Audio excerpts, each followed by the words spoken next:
주중에 우리 성은 공동체의 명랑운동회가 있었는데요. 청군과 백군으로 나누어서 게임을 했는데 정말 열심히 뛰었습니다. 하루 지나고 나니까 어깨에 누가 탄 것처럼 안 쓰던 근육들이 사용되다 보니까 조금 힘들었는데 그 다음 날에도 여전히 일상에서 충성하고 수고하는 우리 성도님들의 모습을 보았습니다. 우리 옆에 분들하고 그렇게 한번 인사를 할 때에 지난주에 훌륭했습니다. 한번 인사하겠습니다. 권사님, 지난주에 정말 열심히 뛰시더라고요. 훌륭하셨습니다. 누군가에게 전도하고 그리고 복음을 전할 때에 대체적으로 사람들은 호의적이지 않습니다. 우리가 전하는 복음을 잘 받아들이지 않습니다. 보이지 않는 하나님을 어떻게 믿을 수 있느냐? 그 하나님이 계시다면 보여달라. 천국이 정말 있다고 한다면 그 천국을 보여달라. 그렇게 우리들에게 요청합니다. 여러분들의 태신자들은 어떻습니까? 저에게도 기억나는 태신자가 있습니다. 미용실을 경영하셨던 분이신데 손님이 없을 때는 조금 이야기를 할 수 있는 시간을 가지고 예수님이 어떤 분이신지, 그래서 우리 모두에게는 예수님의 은혜가 필요하다는 복음을 전하였습니다. 그런데 이분은 항상 저에게 이렇게 말을 하는 것입니다. 아직은 마음이 잘 열리지 않아요. 시간이 되어지면 제가 꼭 한번 방문할게요. 지금은 가고 싶지 않습니다. 제가 이제는 안양으로 왔기 때문에 그분에게 직접 찾아뵐 수는 없겠지만 또 누군가가 복음을 들고 그를 찾아 만나게 될 것입니다. 아직 마음이 열리지 않습니다. 보이지 않는 하나님, 보이지 않는 저 천국을 어떻게 소망할 수 있겠느냐, 믿을 수 있겠느냐, 그런 뜻이 될 것입니다. 여러분, 정말 보이지 않는 하나님을 보여드린다면 사람들이 믿음을 가지게 될까요? 보이지 않는 천국을 조금이라도 맛보게 할 수 있다고 한다면 사람들이 천국을 소망하며 살아갈 수 있을까요? 사실 여기에는요, 커다란 의구심이 남습니다. 누가복음 16장에 보면은 부자와 거지 나사로의 비유가 있죠. 두 사람은 이 세상에서 다른 상황 속에 살아가지만 마지막에는 똑같은 죽음에 이르게 되었습니다. 부자는 예수를 믿지 않고 죽게 되고 거지 나사로는 예수를 믿고 그리고 마지막을 맞이하였습니다. 예수를 믿지 않는 부자는 음부에서 고통을 당하고 있는데 불꽃 가운데 그 괴로워하는 모습을 성경에서는 아주 적나라하게 묘사하고 있습니다. 반면에 나사로는요, 아브라함의 품에 안겨서 거기에서 위로를 받고 참된 안식과 쉼을 누리고 있는 모습을 성경이 우리에게 보여주고 있습니다. 이 부자가 그 나사로의 모습을 보면서 순간 어떤 생각이 들었을까요? 이 세상에 두고 온 5 형제를 생각해 냈습니다. 그래서 아브라함에게 간절히 부탁을 합니다. 내 형제 5이 있으니 그들에게 증언하게 하여 그들로 이 고통받는 곳에 오지 않게 해 주세요. 아버지 아브라함이여, 만일 죽은 자에게서 그들에게 가는 자가 있으면 그들이 죽게 돌아올 것입니다. 회개할 것입니다. 그렇게 요청을 하는 것입니다. 그런데 이 부자의 요청에 대하여서 아브라함은 이렇게 말합니다. 모세와 선지자들에게 듣지 아니하면 비록 죽은 자 가운데서 살아나는 자가 있을지라도 권함을 받지 아니하리라. 아무리 이 세상에서 기적과 기이한 일을 경험한 자가 그가 복음을 전한다 할지라도 지금 너희와 함께 있는 복음 전도자들에게 복음을 듣지 아니하면 그들의 권함을 듣지 않게 될 것이라. 하나의 기적을 경험하면 사람들이 그것을 보면서 다 예수님을 믿고 따를 것 같은데 그렇지 않습니다. 사람은 기적을 한번 경험하면요, 그 다음에는요, 더 큰 기적을 보고 싶어 합니다. 내가 경험한 기적보다도 더 강한 것, 더 센 것, 그것이 바로 사람입니다. 본래 사람은 어떠한 상태에 있었을까? 오늘 예수님의 등불의 비유를 통해서 실제 우리의 모습이 어떠하였는지, 그리고 이 복음의 결과가 우리에게 비추어졌을 때 그 결과는 어떠하였는지 오늘 말씀을 통해서 함께 은혜를 나누고자 합니다. 복음이 없었던 우리의 상태는 사실 어두컴컴함이었습니다. 본래 인간의 상태는 어떠하였을까요? 최초의 사람 아담에게로 우리는 그 상태를 확인할 수가 있습니다. 최초의 사람 아담에게는 죄를 안 지을 수 있는 상태에 있었습니다. 죄를 안 지을 수 있는 상태. 하나님의 형상을 따라 지음받은 아담은 하나님을 알만한 지식이 그에게 있었고, 하나님을 알만한 의로움이 아담에게는 있었고, 하나님을 알만한 거룩한 정서가 그에게 있었습니다. 그들에게 주신 말씀이 있었죠. 동산 중앙에 있는 선악을 알게 하는 나무의 열매를 먹지 말라. 이 말씀을 명령을 주었을 때에 아담이 그 주신 말씀에 귀를 기울이고 그 심령 가운데 그 말씀을 지키고자 하였다면 죄를 안 짓고 에덴 동산에서 계속해서 살아갈 수가 있었을 것입니다. 그런데 불순종의 죄로 말미암아 결국은 하나님의 말씀을 명령을 어기게 됩니다. 하나님의 말씀보다는 사탄의 말에 더 무게를 두었던 것이죠. 그 이후에 모든 사람은 죄에 대한 책임을 가지고 태어납니다. 그 내용이 무엇입니까? 이것을 먹는 날에는 반드시 죽을 것이라. 아담이 먹지 말라한 그 선악을 알게 하는 나무의 열매를 먹자마자 죽음이 온 것은 아니었습니다. 그러나 그 죄의 결과로 말미암아 에덴 동산으로부터 쫓겨났고, 그리고 결국에는 죽게 되었던 것입니다. 해가 거듭하면서 나이가 들으면서 죽음에 이르게 되는 것입니다. 아담의 범죄 이후에 모든 사람은 죄를 안 지을 수 없는 상태에 되어버렸습니다. 모든 사람은 죄에 대한 책임을 가지고 태어납니다. 죄의 비참함입니다. 사도 바울은 우리에게 말씀해 주십니다. 모든 사람이 죄를 범하였기 때문에 그러므로 하나님의 영광에 이르지 못하게 되었다. 누군가에게 복음을 전하면서 우리 모두는 죄인입니다. 그렇게 말하면 상대가 반응하는 것이 천차만별일 것입니다. 어떤 사람은 왜 내가 죄인입니까? 그렇게 시비를 붙으면서 말하기도 할 것입니다. 또 어떤 사람은 우리와 다른 종교를 가진 사람이면 맞아요, 우리의 말에 수긍할지도 모르겠습니다. 왜냐하면 그들에게도 이 사회적인 삶 가운데 어떻게 살아가야 하는지 그러한 윤리와 도덕을 가르치기 때문일 것입니다. 그러나 우리는 성경이 말하는 죄가 무엇인지를 분명히 말해 주어야 합니다. 성경에서는 우리가 하지 말아야 할 것을 하게 되었을 때 그것을 죄라고 말합니다. 십계명을 보게 되면 하지 말라는 것이 명령이 많이 나오죠. 도적질하지 말라, 간음하지 말라, 살인하지 말라. 하지 말라는 것을 하게 되었을 때 성경은 이것을 죄라고 명명합니다. 오늘 대표 기도해 주시는 집사님께서 부모 공경에 대한 말씀도 기도해 주셨는데, 마땅히 이 세상에 살면서 해야 할 것을 하지 않았을 때 부모 공경, 이웃사랑, 그렇게 명령을 주신 것을 하지 않았을 때 성경은 이것을 죄라고 말합니다. 뿐만 아니라 행하지 않았지만 마음으로 이루어진 일, 그런 모든 심사, 예를 들면 누구를 미워하거나 시기하거나 또 누구의 것을 탐하거나 행하지는 않았지만 그러한 나쁜 모든 생각을 성경에서는 죄라고 말합니다. 무엇보다도 우리에게 나타나신 하나님을 나의 하나님으로 믿지 않는 것을 가리켜서 성경은 죄라고 말씀하고 있습니다.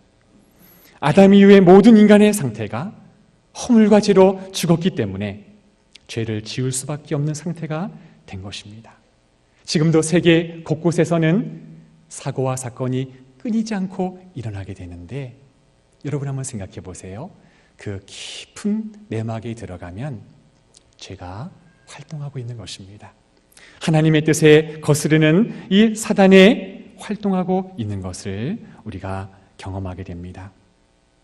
여러분, 죄를 색깔로 표현해 본다면 어떤 색깔로 표현할 수 있을까요? 아마 대부분 캄캄한 색, 검정색으로 우리의 죄를 표현할 것입니다.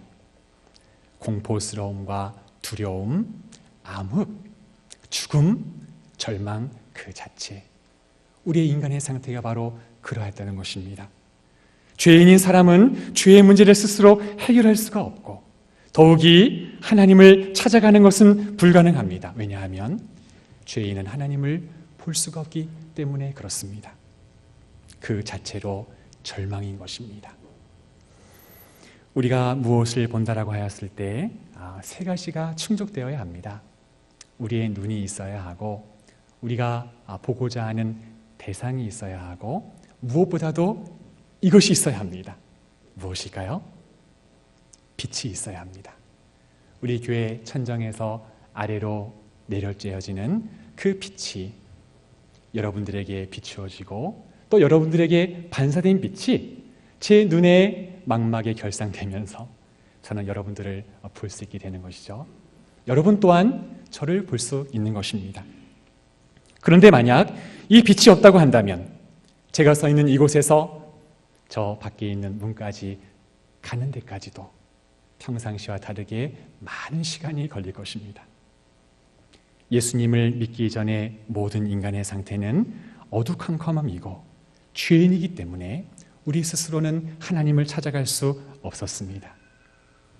우리의 삶 가운데 어떤 기대나 미래에 대한 소망을 가질 수 없는 존재였습니다.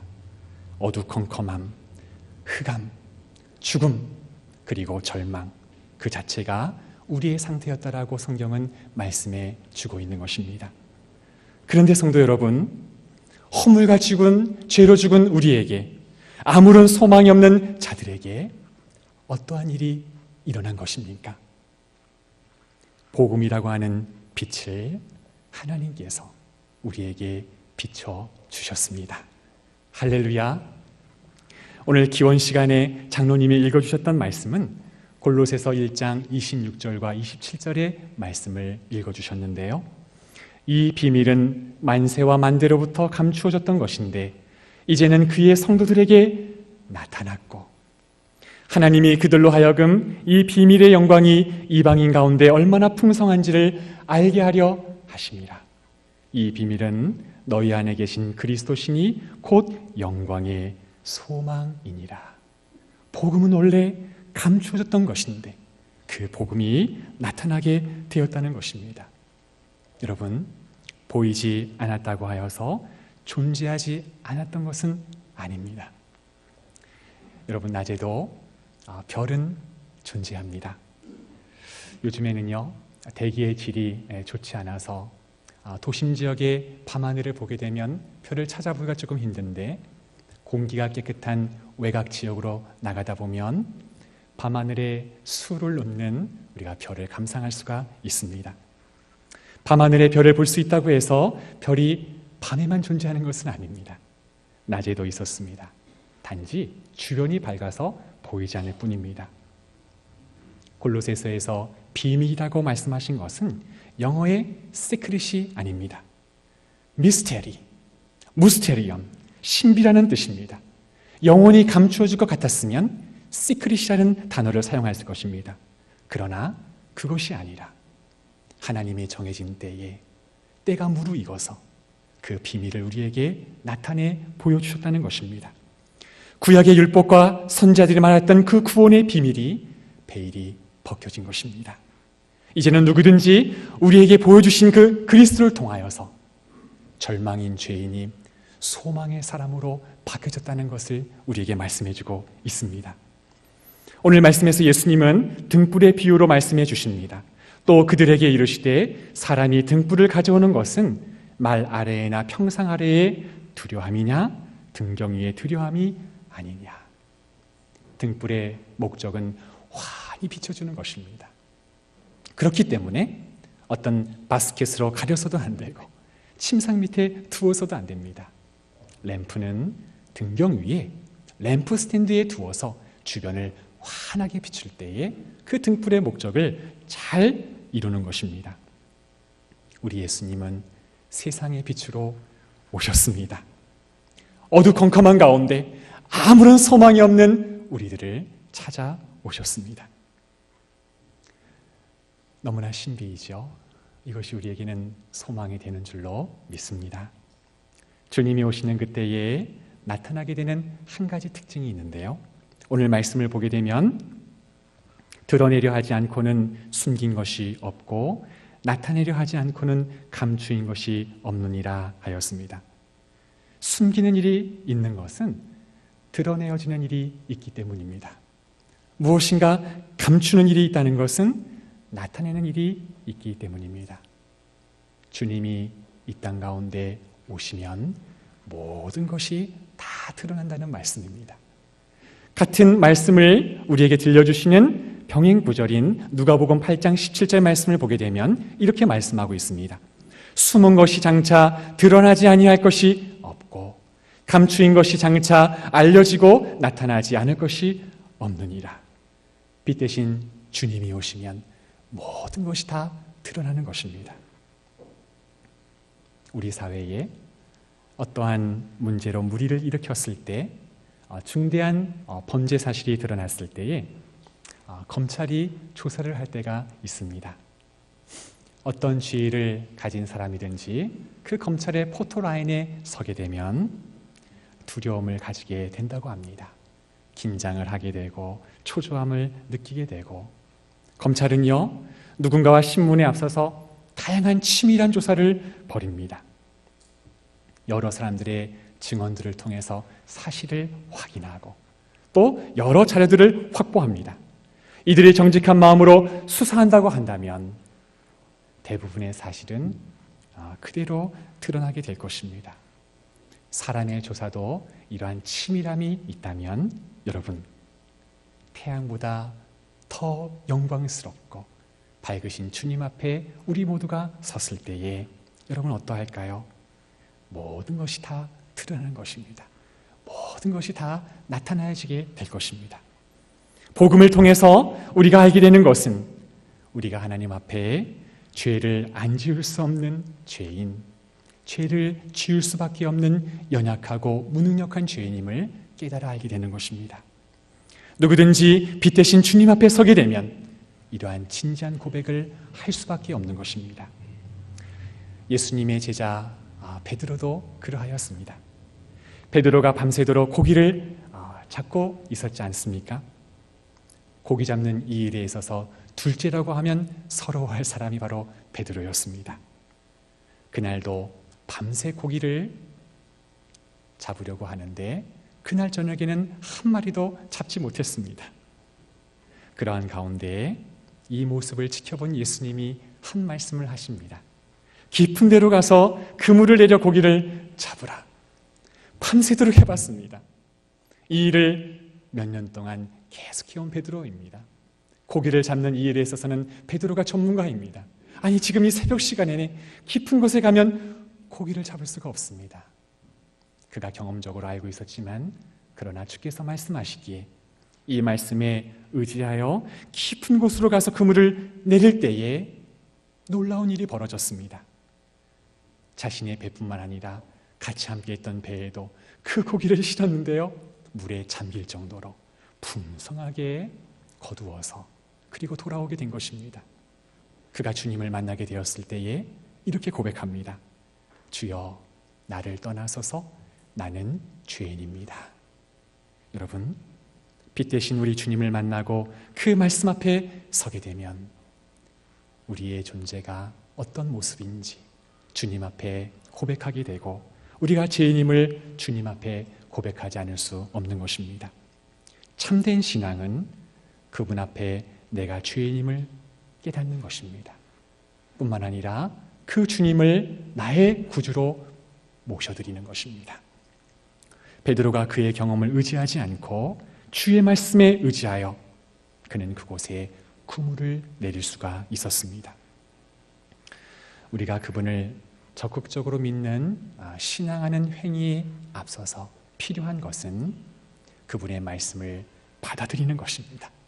그분을 우리의 심령 가운데 환영하고 모셔드리는 것, 이것이 우리의 믿음 생활의 우선이 되어야 할 것입니다. 어두컴컴함 그 자체였고, 우리의 삶 가운데는 어떠한 미래도 꿈도 없었고 비전도 소망도 없었는데, 하나님은 복음이라는 빛을 우리에게 비춰주셨습니다. 사도 바울은요, 이것은 대단한 하나님의 능력이라고 우리에게 말씀해주고 있습니다. 마치 창조의 능력이라고 말씀해주고 있습니다. 여러분, 창세기를 열면 하나님의 위대한 창조의 기사가 나옵니다. 빛이 있으라 말씀하시니 무에서 유로 창조가 되는 놀라운 일이 있었습니다. 이러한 능력이 우리 가운데 나타났다라고 말씀하는 것입니다. 아무런 소망이 없는 이 죄의 문제를 해결할 수 없는 무능력한 인간에게 빛이 있으라, 그 말씀대로 빛이 있었던 것처럼 구원의 능력은 바로 이 창조의 능력이라고 우리에게 말씀해 주는 것입니다. 어두운데 빛이 비치라 말씀하셨던 그 하나님께서 예수 그리스도의 얼굴에 있는 하나님의 영광을 아는 빛을 우리 마음에 비추셨느니라. 복음이 비추어진 것, 아무것도 할 수 없는 무능력한 죄인에게 참 소망인 것을 믿는 우리 성은의 교우들이 다 되기를 축복합니다. 복음의 빛이 우리의 마음속에 비추어 주었는데 그 결과가 무엇이었을까요? 예수님께서 등불의 비유로 말씀하시고 곧바로 이와 같이 말씀하십니다. 들을 귀 있는 자는 들으라. 무엇을 듣는가 스스로 삼가하라. 너희의 헤아리는 그 헤아림으로 너희가 헤아림을 받을 것이며 더 받으리니 있는 자는 받을 것이요 없는 자는 그 있는 것까지도 빼앗기리라. 예수님께서 많은 말씀을 비유로 하신 것을 우리가 기억합니다. 비유의 목적에는 두 가지가 있다고 우리가 살펴보았습니다. 첫째는 진리의 말씀이 우리의 심령 가운데 깊이 새겨져서 하나님의 성도들이 그 진리의 말씀 가운데 바른 믿음을 가지고 굳게 서도록, 그것이 첫 번째 목적이었습니다. 또 하나의 목적은 진리를 거부하는 마음이 생기도록 하는 것입니다. 누구에게요? 외인에게. 그러니까요, 하나님의 부르시지 않는 그러한 자들에게, 하나님의 부르심을 받지 않는 자들에게 있어서 이 진리를 들으면 들을수록 그들의 마음속에는 자꾸자꾸 거부감이 생기는 것입니다. 결국에는 회개에 이르지 못하도록 만들게 되어집니다. 보기에는 보아도 알지 못하며 듣기는 들어도 깨닫지 못하게 하여 돌이켜 제사함도 얻지 못하게 하려 함이라. 있는 자는 받을 것이요 없는 자는 그 있는 것까지도 빼앗기리라. 복음이 가지고 있는 이중성입니다. 복음은 생명에도 이르게 하지만 복음은 여기에 반드시 심판이 있다는 것을 우리에게 가르쳐주고 있는 것입니다. 예수님께서 이어서 주시는 자라나는 씨에 대한 비유도 그렇습니다. 오늘 25절 말씀을 한번 볼까요? 또 이르시되 하나님의 나라는 사람이 씨를 뿌린 것 같으니. 여러분, 씨를 뿌리게 되면 어떻게 되죠? 그 씨는 시간이 지나서 싹이 나오게 되고 그리고 이삭을 맺게 됩니다. 꽃이 피고 열매를 맺게 되고 그리고 더 나아가면 그 이삭으로 가득 찬 열매를 맺게 될 것입니다. 가끔 도로를 걸을 때가 있습니다. 육교를 오르고 내릴 때가 있는데 정말로 신비로운 것은요, 아스팔트로 딱 둘러싸인 것 같은데 어느 한쪽 모퉁이에 흙이 좀 있어요. 그런데 그 속에서 민들레가 꽃을 피우는 것입니다. 콘크리트로 뒤덮인 육교를 가는데 어쩌든지 보니까 그 틈 사이에서 식물이 자라는 그런 모습을 보게 될 때 생명은 정말 신비로운 것이구나 라는 생각을 가져보게 됩니다. 농부는 봄에는 파종을 합니다. 열심히 씨앗을 뿌립니다. 그 뒤에 농부가 하는 일은요, 씨앗을 내게 하거나 줄기를 자라게 하거나 열매를 맺게 하는 일에 있어서 직접 관여하지 않습니다. 직접 참여하지 못합니다. 그가 하는 일은요, 잘 자랄 수 있도록 돕는 일뿐이에요. 물을 주고 필요하면 김을 매주고 필요하면 농약을 뿌려주어서 그 씨앗이 잘 자라게 해주는 것. 열매를 맺게 하는 일, 이것은 농부가 하는 일, 그 영역 밖에 있다는 것을 우리가 경험적으로도 알고 있습니다. 그가 밤낮 자고 깨는 중에 씨가 나서 자라되 어떻게 그리 되었는지를 알지 못하느니라. 이것이 농부의 심정입니다. 그러나 땅이 스스로 열매를 맺되 정말 신비롭습니다. 열매가 익으면 그 농부는 낫을 될 것입니다. 하나님의 나라는 사람이 땅에 씨를 뿌린 것 같다. 하나님께서 씨앗을 싹을 나게 하시고 그리고 줄기를 자라게 하시더니 거기에 이삭을 맺게 하시고 그리고 풍성한 열매를 맺게 해 주시는 것입니다. 우리가 추수할 때 경험적으로 알게 되는 것이 있습니다. 거기에는 알곡이 있고 쭉정이가 있다는 것입니다. 알곡은 풍성한 곡간을 채우지만 쭉정이는 버림을 받게 될 것입니다. 복음이 전해질 때 나타나는 결과입니다. 있는 자는 받을 것이요 없는 자는 있는 것까지도 빼앗기게 되는 날이 반드시 올 것입니다. 여러분, 추수할 때요, 쭉정이들 있는 해당하는 이들 가운데 혹시 이러한 반응을 보일지도 모르겠습니다. 하나님, 왜 저에게는 보여주시지 않으셨습니까? 하나님, 저에게는 왜 복음의 빛을 비추어 주시지 않으셨나요? 하나님 나라에 들어가지 못하는 이들이 이러한 불평과 원망을 할 수 있는지 모르겠습니다. 성경에서는요, 이러한 질문에 대하여 핑계할 수 없느니라 라고 대답해 주고 있습니다. 로마서 1장 19절과 20절 말씀을 보게 되면 이는 하나님을 알만한 것이 그들 속에 보임이라. 하나님께서 이를 그들에게 보이셨느니라. 창세로부터 그의 보이지 아니하는 것들 곧 그의 영원하신 능력과 신성이 그가 만드신 만물에 분명히 보여 알려졌나니 그들이 핑계하지 못할지니라. 하나님이 보여주시지 않으신 것이 아니라 이미 창세로부터 이 모든 만물에 하나님이 존재와 그분이 어떤 분이신지를 다 보여주셨다는 것입니다. 핑계할 수가 없다 하는 것입니다. 히브리서 1장 1절에 2절의 말씀을 보게 되면 이렇게 말씀하십니다. 옛적의 선지자들을 통하여 여러 부분과 여러 모양으로 우리 조상들에게 말씀하신 하나님이 이 모든 날 마지막에는 아들을 통하여 말씀하셨느니라. 하나님의 창조의 기사를 통해서 만물을 통해 우리에게 보여주셨고 뿐만 아니라 마지막에는 그 아들을 통하여서 하나님이 누구신지를 분명하고 선명하게 우리에게 나타내 보이셨다는 것입니다. 그러니까 여러분, 나는 왜 보여주시지 않으셨습니까? 하나님, 나에게는 왜 복음의 빛을 비추어 주지 않았습니까? 그렇게 질문할 수가 없다는 것입니다. 오늘 우리는 마지막 시대에 살아가고 있습니다. 성경에서의 종말은 주님의 초림과 재림 사이에 있는 모든 기간을 말씀하고 있습니다. 그런 의미에서 이 시대를 살아가고 있는 우리들은 종말 중에 종말을 살아가고 있는 것입니다. 사실 이미 초대교회에서부터 말세, 종말이라는 단어를 사용하고 있습니다. 어느 때 주님이 오실는지 우리는 알 수 없습니다. 그러나 한 가지 힌트를 가지고 있습니다.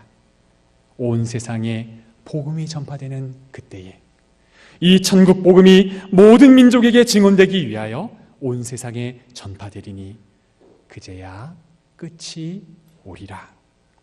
사랑하는 성도 여러분, 우리가 할 수 있는 일은 씨앗을 트게 하거나 줄기를 자라게 하게 하나 이삭을 맺게 하는 일, 열매를 풍성하게 하는 것, 이것은 우리가 할 수 없는 일입니다. 그러나 우리가 할 수 있고 또 해야 하는 것은 땅에 씨앗을 뿌리는 일입니다. 땅에 씨앗을 뿌리게 되는 것, 하나님의 말씀을 가까이에 또 먼 데 있는 사람에게 복음을 전하는 일, 그것이 우리가 해야 하는 일임을 말씀해 주고 있습니다. 우리의 대신자들이 하나님이 사랑하시고 하나님이 택하신 자라고 한다면 우리의 뿌린 그 복음 전도를 통해서 반드시 싹이 나게 하시고 자라게 하게 하시고 하나님의 열매를 풍성하게 맺게 해 주실 줄로 믿습니다. 하나님이 뜻하신 그 하나님의 나라를 주님이 이루어 가실 것입니다.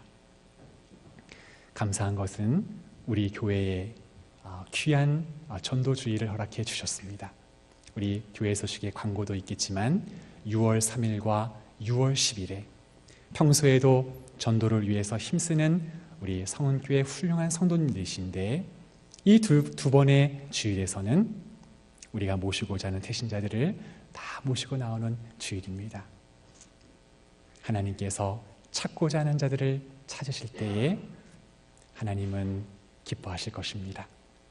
우리가 전하는 이 복음은 무엇과 같아서 빛과 같아서 누구나 이 복음을 듣고 주께로 돌아오면 하나님 나라의 풍성함을 경험하고 영원한 생명을 얻게 해 주실 것입니다.